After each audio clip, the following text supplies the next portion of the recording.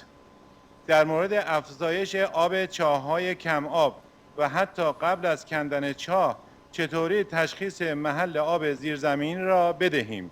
با تشکر و سپاس دست شما را میبوسم. خدا نگهدار، به امید دیدار. نعمت رحیمی از ایران.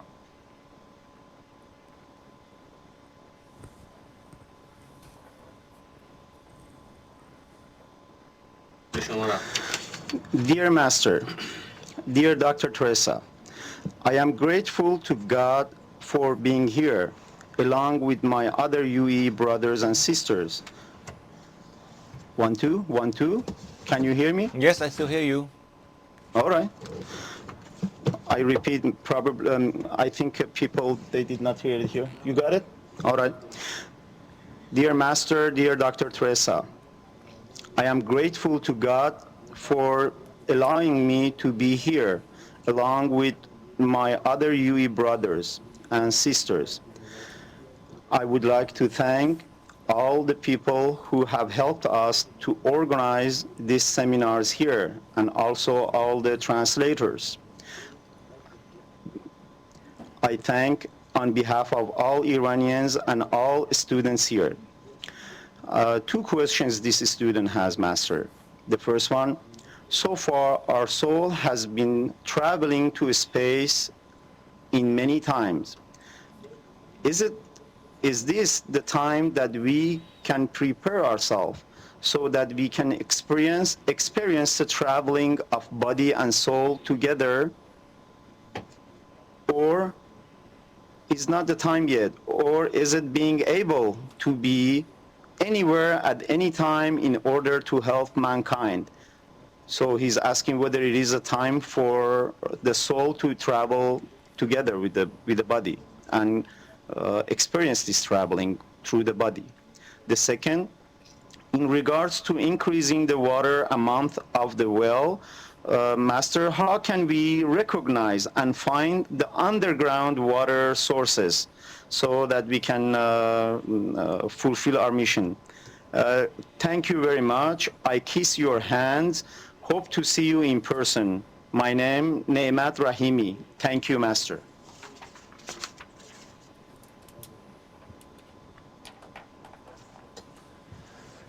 Dạ kính thầy, người học viên này từ bên Iran xin gửi lời kính chào thầy cô và cảm ơn Đấng Thượng Đế ban cho chúng con cơ hội được đến đây học.